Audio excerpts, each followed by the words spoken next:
Assalamualaikum warahmatullahi wabarakatuh. Selamat pagi dan salam sejahtera untuk kita semuanya. Bersyukur kepada Allah Subhanahu wa taala atas limpahan rahmat, taufik dan hidayahnya sehingga pada kesempatan pagi hari ini kita masih diberikan kesehatan, keselamatan dan juga kesempatan sehingga pada hari ini kita masih bisa dipertemukan meskipun hanya melalui video pembelajaran kali ini. Baik anak-anakku kelas 1 yang Patris sayangi, kembali lagi Patris menjumpai kalian untuk menyampaikan materi lanjutan pada bab kedua ini. Ya, jadi bagi kalian yang sudah mempunyai buku, bukunya dibuka, terus sambil disimak, diperhatikan ya. Patris sedikit akan menambahkan materi pada minggu yang lalu atau pertemuan yang lalu. Patris sudah sampai pada perangkat keras ya. Jadi sudah menyampaikan beberapa macam perangkat keras dari komputer. Baik, untuk mempersingkat waktu, Patris buka dulu programnya. Itu bagian-bagian dari komputer. Ya, diperhatikan lanjutan materi mengenal perangkat komputer ya. Jadi sedikit mengulang, untuk bagian-bagian komputer itu ada berapa? Kemarin kan sudah Patris jelaskan ya. Ada yang masih ingat?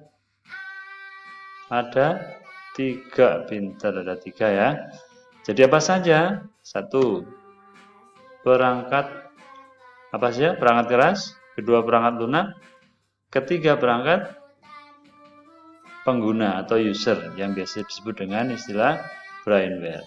Nah, untuk yang kedua adalah perangkat lunak atau software. Kalau yang pertama perangkat keras itu namanya bahasa Inggrisnya adalah hardware. Nah, pada pertemuan kali ini Pak Tris melanjutkan untuk bagian yang kedua yaitu perangkat lunak atau software ya. Next. Perangkat lunak atau software. Apa itu software? Software adalah perangkat yang berisi perintah. Perangkat yang berisi perintah. Perintah apa? Ya, perintahnya dijalankan oleh kita sebagai brainware, sebagai user ya.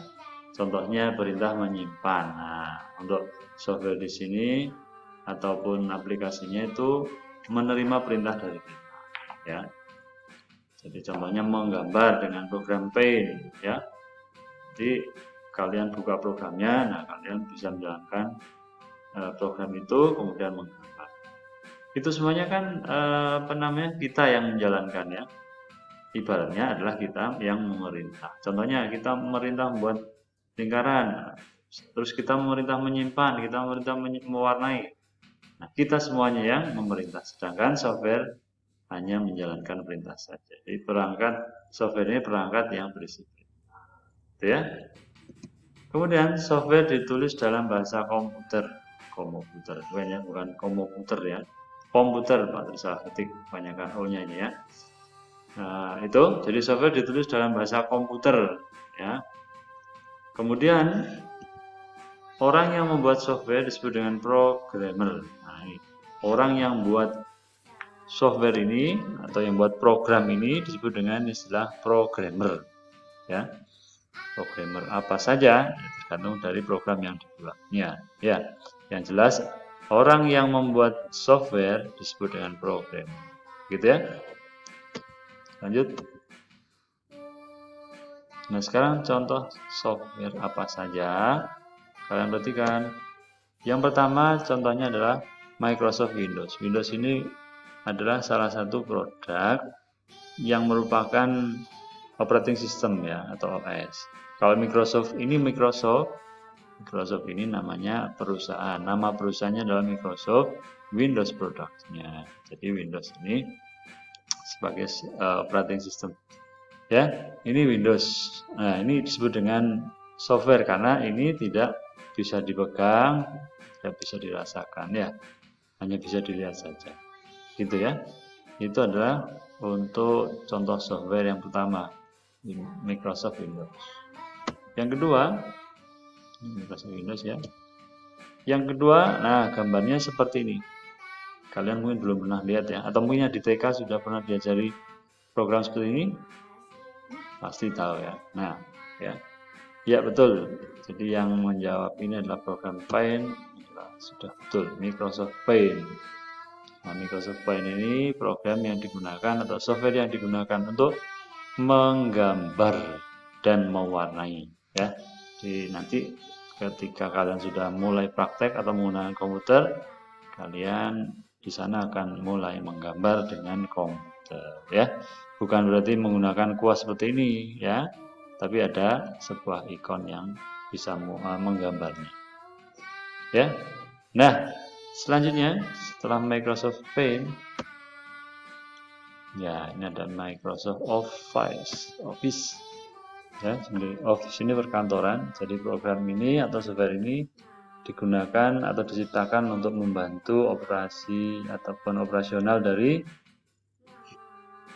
perkantor ya. Perkantoran itu macam-macam, ada sekolah, ada bank, ada kantor pemerintah dan seterusnya ya. Itu adalah contoh dari office ataupun kantor. Nah, program ini diciptakan oleh Microsoft ya. Microsoft itu pabriknya, produknya Office ya, 2010. Ya, begitu ya. Nah, ini kan tidak bisa dipegang, tidak bisa dirasakan ya, tapi ini sangat membantu kita dalam misalkan membuat laporan, membuat materi pelajaran dan lain ya. Jadi ini produk dari Microsoft, nama produknya Office ya. Nah, seperti itu penjelasan dari Pak Turis. Nah, kemudian yang lainnya mungkin ada yang paham, ada yang bisa menyebutkan contoh lainnya, contoh dari software. Sebetulnya sering kalian jumpai ketika kalian di rumah mungkin sedang santai ya, kemudian buka HP-nya dipencet-pencet, maka muncullah misalkan apa? Misalkan game. Nah, game termasuk salah satu software ya.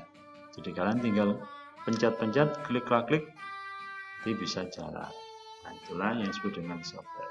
Ya, sekali lagi bahwa yang menjalankan itu semuanya adalah kita atau istilahnya user atau pengguna. Ya, jadi itu. Kemudian kita next. Nah, sekarang pengguna atau user. Tadi Pak itu sudah menyebutkan di awal. Jadi perangkat yang ketiga adalah pengguna atau user. Atau orang biasa, ada juga yang menyebutnya dengan istilah brainware. Kenapa disebut dengan brainware? Karena brain itu adalah otak, ware itu perangkat otak. Jadi yang memiliki otak yang sempurna ataupun yang bisa untuk berpikir dan bernalar adalah hanya manusia. Maka disebut dengan istilah pengguna atau user. Hewan apa mempunyai otak? Punya, tapi tidak disertai dengan akal atau naluri.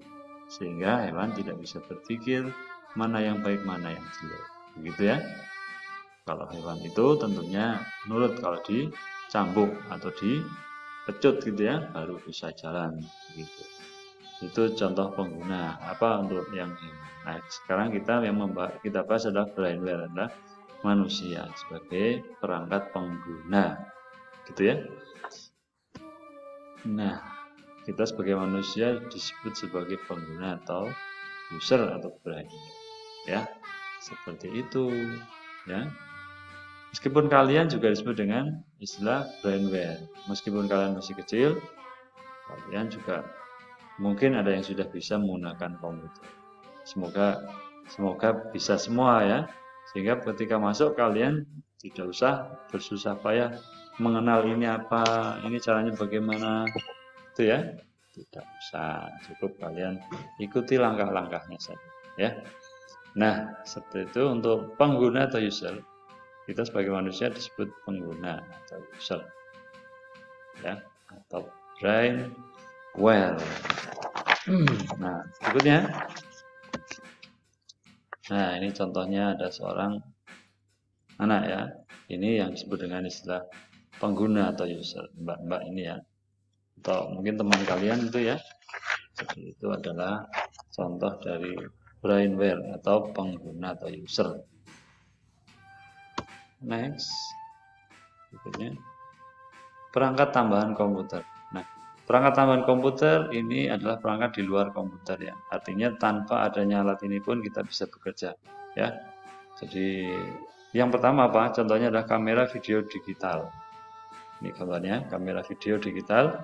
Fungsinya ataupun gunanya adalah untuk merekam gambar ya. Untuk rekaman, merekam gambar itu pakai kamera video digital. Kemudian yang kedua adalah modem. Modem berguna untuk mengirim data melalui kabel. Ya, mengirim data melalui kabel. Nah, di sini kerja modem ini seperti kantor pos. Kenapa disebut seperti kantor pos? Karena apa? Jadi kantor pos itu kan hanya menerima surat. Ya, menerima surat dari pengirim. Misalkan kalian ngirim surat ke teman ataupun saudara yang ada di Jawa di sana, kalian kirimkan ke kantor pos. Nah, setelah dicatat, diregistrasi ya istilahnya, nah maka oleh kantor pos segera dikirim ke alamat yang kita tuju, ya.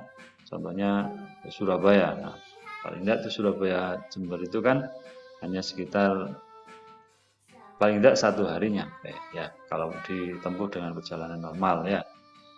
Nah, kemudian kalau melalui pos kan bisa memakan waktu sekitar ya paling lama 4 hari ya, karena ini dalam provinsi biasanya. Baik, bagaimana dengan modem ini? Modem ini sama ya, jadi menampung perintah-perintah yang kalian berikan kemudian dikirim ke alamat yang dituju. Nah, tentunya kalau modem ini kaitannya dengan internet ya. Jadi ketika kalian menggunakan internet, kalian butuh yang namanya modem ini. Karena kalau tidak punya modem maka tidak bisa akses ke internet, tidak bisa berhubungan dengan internet. Oleh karena itu siapkan modemnya dulu yang normal ya. Gitu. Baik, selanjutnya setelah modem ada ini adalah namanya webcam. Apa? Webcam atau kamera web ya. Jadi kamera web ini adalah kamera digital yang dihubungkan ke komputer ya. Jadi hampir sama juga dengan CCTV ya. Nah, kalau ini web. Jadi ini letaknya memang hanya di depan kalian ketika menghadapi komputer. Biasanya dicepitkan atau dilekatkan di atas monitor gitu ya. Karena untuk laptop itu kan sudah ada, tapi kalau yang PC atau personal komputer ya, yang ada di lab itu harus menggunakan alat bantu yaitu kamera web ini ya. Kalau tidak bisa ketika dipakai istilahnya online ya, tidak bisa kelihatan gambar ya. Nah sekarang kan zamannya online ya, jadi apa-apa harus di online kan. Sama seperti Pak Tris di sini.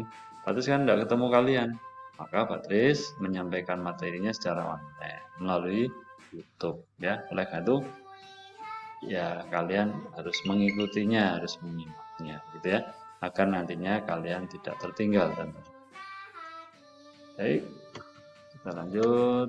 Nah, ternyata kita sudah selesai sampai pada akhir materi bab 2 tadi, yaitu perangkat tambahan komputer. Selesai.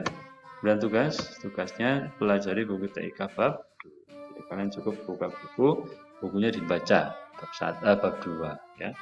Jadi ini sekitar mengingatkan, insya Allah kalau tidak ada perubahan, mulai tanggal 22 kita akan ada istilahnya penilaian tengah semester atau PTS ya. Jadi oleh karena itu untuk materi TIK tolong dipersiapkan gitu ya. Jangan sampai keteteran, jangan sampai ketinggalan.